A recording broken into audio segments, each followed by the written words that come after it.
Hey guys, welcome to Kyle's Cinema. Today I'm going to be giving you my Where Winds Meet review. Everything you're seeing in this video will be in the first 10 hours of gameplay and will be completely spoiler free. Stick around to the end of the video if you want to know if I'd recommend playing this game. Alright, so Where Winds Meet is a free to play game that's just come to the Western countries. It released in November this year after about a year of being out in China. It's a game made by Netease, which is a Chinese company that have recently published other free-to-play games like Marvel Rivals. Now, Where Winds Meet is a weird game. I wasn't quite sure what to expect going into it. I had seen some mixed emotions online about the game, with some people stating they loved it and others saying they didn't like it at all. After booting the game up, you get thrown straight into this world with some pretty nice set pieces to start. The game throws a lot at you at the beginning and it's super easy to feel overwhelmed, but I'll give my reasons to that later on. One of the first things I noticed about the game was the fidelity. It's honestly crazy how good this game can look for a game that you didn't even have to pay for. The world is pretty stunning and they do a good job of hiding things around the edges, and what I mean by that is if you pay attention, which I couldn't help but notice, like some cutscenes in the game almost looking like it came from the PS3 era. I know this isn't my PC as I'm running a pretty powerful rig with a 4080 Ti in it. Not only that, but things like pieces of paper you're meant to be reading inside drawers and things like that, they're almost like low quality JPEG images. But once again, you can't really complain about those things because the actual game looks so stunning and it's also a free to play game. This game has a lot of things going on and it throws so many things at you. There's just so many side activities I couldn't even list them here if I wanted to. But there's also things like Souls style checkpoints and online messages from real players just like in Souls games. There's also chests to loot for gear, and there's puzzles which I thought were way too easy. There's also a battle pass that you can purchase for cosmetics if you enjoy the game enough to do that. Me personally, I couldn't do that. I'm pretty much over battle passes at this point. I know the game is a free-to-play live service game, but they honestly do a really good job with the monetization here. There's no pay-to-win elements or things to buy to help you progress in the game. Everything from their in-game shop is purely cosmetic. This is the perfect way to monetize your game because people who love it will be more likely to purchase something if they don't think the company is being greedy. NetEase seems to be doing a really good job with this and Marvel Rivals is a good example of that as well. I must say, if there's one thing I love about this game, it's the art style. The world is bright and beautiful with a great mix of different areas. I love the things that have been clearly taken from Chinese culture, like statues that almost reminded me of the terracotta soldiers, and the way that hats lay on the ground for people who have fallen. Some of the art style is almost at the level of the Ghost series, which is impressive for a free-to-play game. One thing I liked about the game was the combat. There was these things called mystic skills, which are some pretty cool attacks that you can use like a special move, and I thought some of these were pretty unique. The only small nitpick I have about the combat in this game is that sometimes it starts to get a little repetitive, which is probably not good for a game that's meant to last hundreds and hundreds of hours. Now for me, sadly, that's all the good I can say for this game. And now I want to talk about the story. To me, the story in this game feels way too convoluted and all over the place, and it feels really uninspired. And that's me coming into this game blind with no expectations.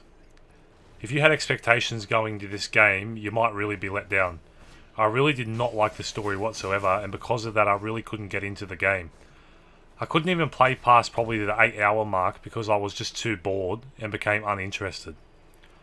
I thought the voice acting in this game was also pretty bad. Sometimes I felt like the serious moments they made way too light-hearted, and I couldn't help but think that the game felt like it was a bad Netflix style of voice dubbing.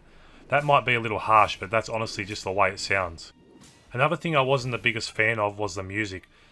To me, the music in the game sometimes didn't really suit the art style, which it just seemed a little weird. Like if you listen to the music in Ghost of Tsushima or Ghost of Yotei, it always fits the theme of the game, and it never feels out of place, where I didn't feel the same way with this game. Alright, so now we're going to talk about one thing that really bothered me, and that is that there's way too much going on in-game and on-screen at one time. You have constant pop-ups like in-game messages, icons of people to talk to, which is just about every NPC you can see, subtitles on screen, world chat, weapons and abilities, quests and side quests, and all these things are constantly on your screen all the time, and it does become overwhelming, just flat out annoying.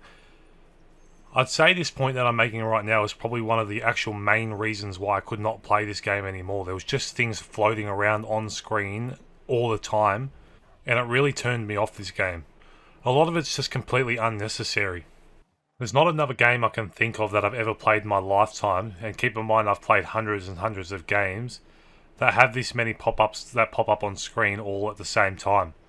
The game just seems to want to feed you constant information, but they put so much information on the screen at the same time that you can't actually read any information that they're trying to give to you. I know I'm making it sound more complicated than it probably is, but if you look at the example that I've put on screen, you'll just see how absolutely ridiculous it really is. I feel like if they just reduce some of the floating pop-ups that pop up on the screen all the time, or make it so if you come up to a character that their dialogue trees don't pop up until you're actually really close to them, it'll fix this problem. To many people this is probably nothing, but to me this was a game breaker and I couldn't continue on because of it. Another thing that might bother you from this game is the fact that it doesn't really have anything in terms of quests that you haven't seen before. It takes a lot from just about every other game that's out there, and you'll either like that because it feels comfortable, or you'll hate it because you've done these things 1,000 times. I didn't really like the fact that it felt like I was just doing busy work when I was doing the side quests. I'm kind of over that Ubisoft style of open world game, where it feels like you're just doing endless fetch quests. I had the same issue in my Ghost of Yotei review, but once I finished that review I ended up playing more of the side quests. And some of the side quests in that game honestly felt like they could have been a part of the main story, and I'd argue a lot of those side quests were actually better than the main story.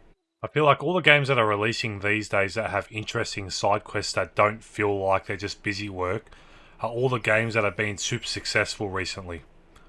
A good example of that, which is not a new game, is Red Dead Redemption. Every side quest in that game feels like it's a part of the main story or that it actually matters, and I'm just not getting that here. Another small nitpick that I have is the menus. They're so crazily overcomplicated, I couldn't actually find anything I was looking for without going through pages and pages of sub-menus.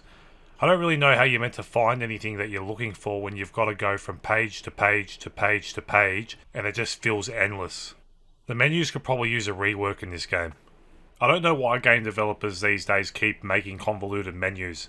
Battlefield 6 is another good example of that. They have pages in pages in pages of settings in menus that you probably will never use. A good example of a simple menu that I've already brought up is Ghost of Yotei, or Ghost of Tsushima, or pretty much any Sony exclusive game. Their menus are always super simple and easy to use, and they've only got settings that you know you're going to use. And it was the same with older games back in the day. We didn't need these crazily overcomplicated settings with settings that we didn't even understand what they were used for. But like I said before, this one's not really a game breaker, it's just a minor nitpick that I had. Alright, so I know there's a lot of negatives in this review, but I'll always give you guys my honest opinions and how I feel about the games that I review. So that brings me to the point of this video. Would I recommend?